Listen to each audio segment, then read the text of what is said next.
I live in the suburbs. Quiet street, same neighbors for years. Nothing ever really happens here. That's why this still doesn't make sense to me. It started about 3 weeks ago. Nothing dramatic, just something small.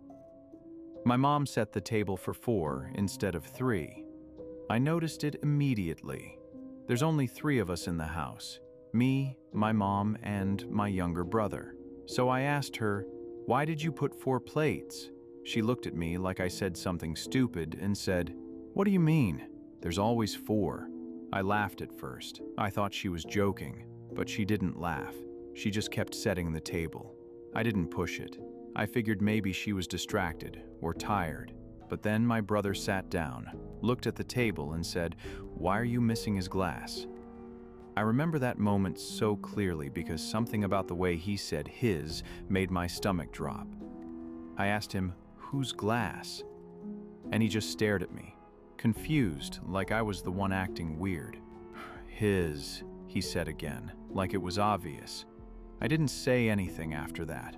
I just sat down. Dinner felt off. Not scary, just uncomfortable. My mom kept talking like normal. My brother too, but every now and then they would pause slightly, like they were listening to someone else speak, someone I couldn't hear. At one point, my mom even said, "Don't start that again." But she wasn't looking at me or my brother. She was looking at the empty chair. I told myself it was nothing, some kind of weird joke I wasn't in on. But the next night, the 4th plate was there again, and this time there was food on it.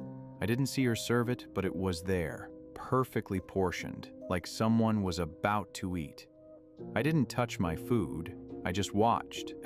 And then the fork on that plate moved. Not much, just slightly, like it had been picked up and put back down. I immediately looked at my mom and my brother. Neither of them reacted. My brother just kept eating and then said, "Can you pass him the salt?" I felt my chest tighten. I said, "Who?" And he got annoyed, actually annoyed. "Why are you being like this?" he said. "He's right there." I didn't turn. I couldn't. Because something in me knew if I looked at that chair, I might see something, or worse, I might not. After that night, I stopped eating with them. I said I had homework. I stayed in my room. I avoided dinner completely, but I could still hear them downstairs every night. 3 voices, then 4, and sometimes laughter. All of them together. Last night, my mom knocked on my door. She sounded normal, calm. She said, "You should come eat with us again." I told her I wasn't hungry. There was a pause, a long one. Then she said something that I haven't been able to stop thinking about. "He misses you." I didn't respond. I didn't move. After a few seconds, I heard my mom say, "It's fine. He'll come down when he's ready." Then the footsteps moved away. I didn't sleep. In the morning, I went downstairs. Everything looked normal. The table was cleared. No 4th plate, no extra chair pulled out. Nothing. I almost convinced myself it was all in my head, until my brother walked into the kitchen and said, "Are you coming tonight?" I asked, "Coming where?" And he said, "To dinner. He asked about you again." I was staying in an Airbnb in Lisbon for a few nights. It was one of those small apartments in an older building. Nothing fancy but clean and in a good location. The host told me everything was self-check-in. He gave me a code for a lockbox outside the building. Inside was a key for the main door and a second key for the apartment.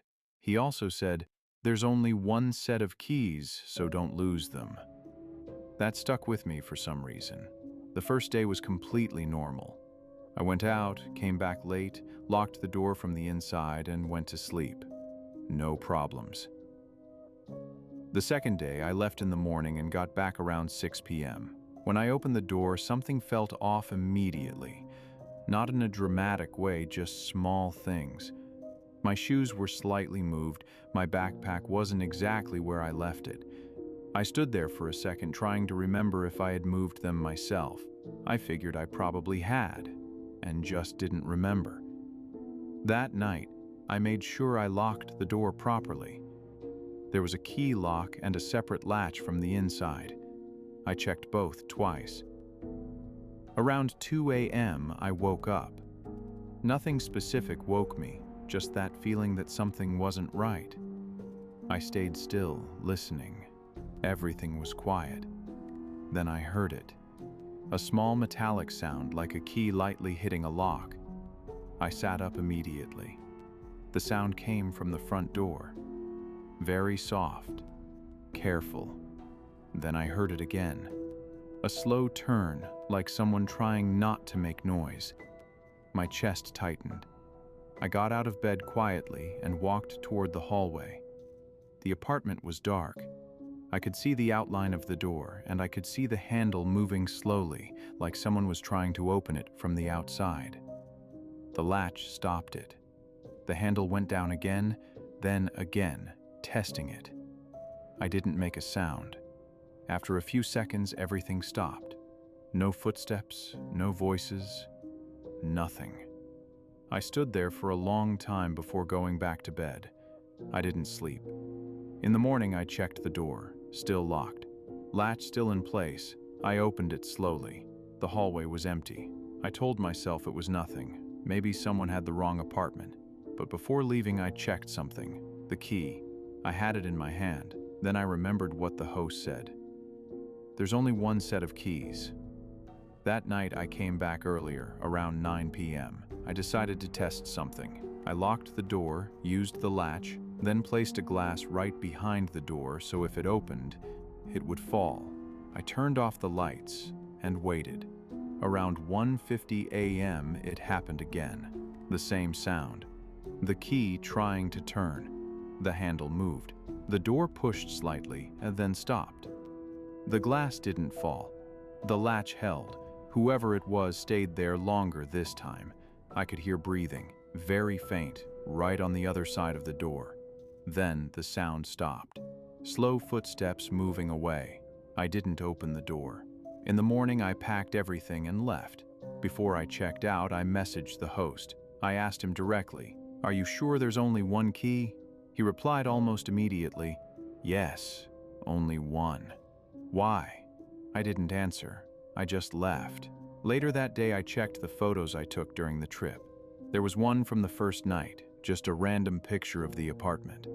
The door was in the background, and hanging from the inside lock was a key.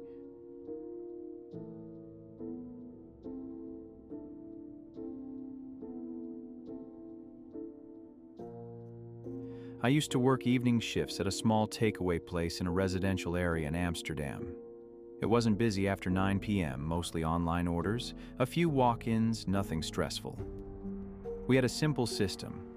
Orders came through the tablet. We prepared them, and drivers picked them up. That night, I was working alone after 10. Around 10:40, an order came in. Nothing unusual, just a regular order, one meal, one drink, paid online. The address was nearby, maybe a 5-minute drive. I made the order, packed it, and set it on the counter for pickup. A few minutes later, a driver came in.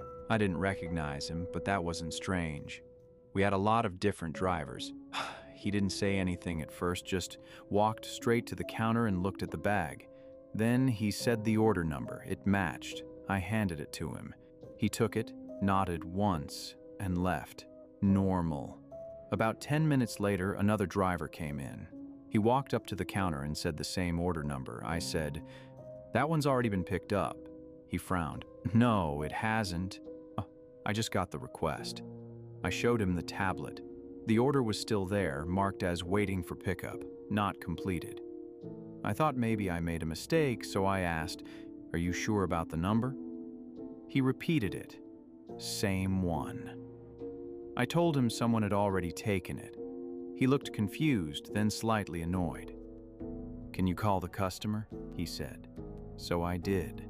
The number connected. A man answered.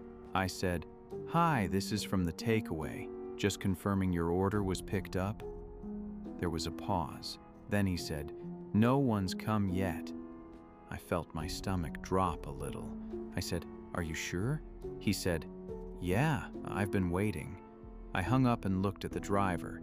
He just said, "So?" I remade the order and gave it to him. He left. I didn't think much of it at the time. I figured maybe the first guy took the wrong order or something, but about 20 minutes later, the phone rang again. Same number. I answered. The man sounded different this time, more tense. He said, "Why did you send someone already?" I said, "What do you mean? The driver should have just arrived now." He said, "No, someone came earlier." My chest tightened. "What happened?" I asked. He paused, then said, "He didn't bring any food." I didn't say anything. "He just stood there," the man continued, holding a bag. My grip on the phone tightened. "And then?" I asked. "He asked if I ordered," he said. "That's normal," I said, even though it didn't feel normal. There was a long pause. Then he said quietly, I said yes. And then he said, another pause.